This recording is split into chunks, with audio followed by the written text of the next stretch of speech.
Right. అంటే ఇక్కడ ఒక క్వశ్చన్ మీరు గతంలో చెప్పింది, అసలు జూనియర్ ఎన్టీఆర్ గారిని ఈ సర్వేలోకి ఎందుకు తీసుకొచ్చారు? నేను ఇందాక నియోజకవర్గం ఇది బేస్డ్ గా రిలీజ్ చేస్తున్న paraville.com అని చెప్పినప్పుడు నియోజకవర్గంలో 1, 2, 3, 4, 5, 6 అని చెప్పారు. అంటే 1వ అభ్యర్థి ఎవరు, 2వ అభ్యర్థి ఎవరు, 3వ అభ్యర్థి ఎవరు, 4వ ఎవరు, 5వ ఎవరు, 6వ ప్రతి నియోజకవర్గంలో ఈ విధంగా 175 నియోజకవర్గాల్లో మీరు రిపోర్ట్ ఓపెన్ చేస్తే ప్రతి నియోజకవర్గంలో 6వ పేరు కూడా ఉంటుంది. But when comes to state, when comes to కూటమి, ఆయన రాజకీయాలు ఇప్పుడు మీరు చెప్పిన 5-6 పేర్లు రాజకీయాల్లో ఉన్నారు, యాక్టివ్ గా ఉన్నారు. అసలు మేము చెప్పాను చూడు, నియోజకవర్గం తీసుకున్నప్పుడు 6వ వ్యక్తి హరీష్ అనే డాక్టర్ గారు ఉన్నారు.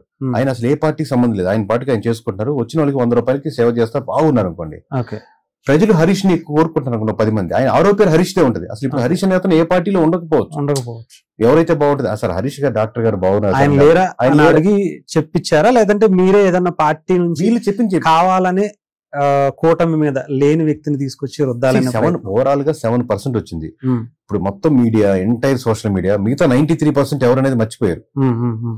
7% కూటమిని ఎవరు లీడ్ చేయాలి చంద్రబాబు నాయుడు గారి తర్వాత అన్నారు. 7% లో వచ్చినటువంటి జూనియర్ ఎన్టీఆర్ గారి పేరే ఎందుకు పెట్టాలి, ఎందుకు పెట్టారు, పెట్టాల్సిన అవసరం ఉందా, పెట్టాలి, ఆయన రైట్ పర్సన్ గా డిస్కస్ చేశారు. అరే బాబు 93% గురించి దీంట్లో అరౌండ్ 44-45% లోకేష్ గారు ఉన్నారు, అరౌండ్ 39% వరకు పవన్ కళ్యాణ్ గారు ఉన్నారు. ఇది జూనియర్ ఎన్టీఆర్ గారిని ఎవరు లీడ్ చేయాలన్న ప్రశ్న ఏంది? అందరికీ సమానం కాదు. వైఎస్ఆర్సీపీ ఓటర్ అవ్వచ్చు, టీడీపీ ఓటర్ అవ్వచ్చు, జనసేన ఓటర్ అవ్వచ్చు, బీజేపీ ఓటర్ అవ్వచ్చు. ఇదంతా కూటమి. వైఎస్ఆర్సీపీ పక్కన పెడితే ఈ కూటమిని ఎవరు లీడ్ చేయాలి అన్న దానికి 7% జూనియర్ ఎన్టీఆర్ గారు వచ్చారు. దాంట్లో డినైపుల్ ఏంటో నాకు అర్థం కావట్లేదు. ఏంటి వాళ్ళు 7% 1% ఉండకూడదని అసలు జూనియర్ లేరు కావాలనే మీకు చాలా క్లారిటీ తెలుసు. అంటే వైఎస్ఆర్సీపీ పార్టీ తరఫున మీరు ఇన్వెస్టిగేషన్ చేశారు, కావాలని ఆయన పేరుని తెరపైకి తీసుకొచ్చి కొంత ఏదో ఒక కన్ఫ్యూజ్ చేయాలనే ఇంట్రెస్ట్ తో తీసుకొచ్చారు. కన్ఫ్యూజ్ లేదు. ఇప్పుడు ప్రజలు ఎవరు ఇప్పుడు వేరే వాళ్ళ పేరు, బయట పేరు కూటమిలో తెలియవు. అతను టీడీపీ కాదని చెప్పలేము, ఉన్నా లేకపోయినా పేరు ఉంటది. ఇప్పుడు హరికృష్ణ గారు ఉండే అనుకోండి, మేబీ హరికృష్ణ గారు పేరు ఉండేదేమో. అంటే అది మీరు తీసుకొచ్చారా, జనాలే? లేదు, ఇనిషియల్ గా నిజంగా చెప్తున్నాను కదా, ఇనిషియల్ గా లేదు.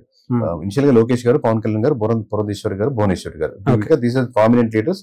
ఇంకోటి సిబిఎన్ గారు తర్వాత అన్న ప్రశ్న కాబట్టి ఆబ్వియస్ గా భువనేశ్వర్ గారిని ఇంక్లూడ్ చేయాలి. మన దగ్గర పాలిటిక్స్ లో ఇమీడియట్ గా వైఫ్ కానీ లేకపోతే పిల్లలు కానీ అలా ఉంటుంది కాబట్టి సౌత్ లో ఎక్కువ ఉంటుంది, ఇంకా నార్త్ లో ఉండొచ్చు. సో లేదు, ఆప్షన్స్ ఉంటాయి. బట్ ఇమీడియట్ గా ఇన్వాల్వ్ అవుతున్నప్పుడు ఎక్కడైనా 1% హరీష్ ఏమంటారు జూనియర్ ఎన్టీఆర్ గారు లేరు కదండి, లేరా అని అడిగితే ఈవినింగ్ డేటా వచ్చినప్పుడు ఇంక్లూడ్ చేయడం ఒక ఆప్షన్ కదా, ఇంక్లూడ్ చేసాం. బట్ అది 1%, 2%, 3%, 4%, 5 to 6 to 7% ఆల్ ఓవర్ ఆంధ్రప్రదేశ్కి వెళ్ళేసరికి మొత్తం డేటా వేసుకొని మనం కన్సల్టేషన్ వేసి చూస్తే 7% కూర్చాగింది. 1.5% అయితే వీ కెన్ ఇగ్నోర్, ఆ పేరే చెప్పాల్సిన అవసరం లేదు. 7% ఇగ్నోరింగ్ అనేది మనం ఒక థాట్ ని కిల్ చేస్తున్నట్టు.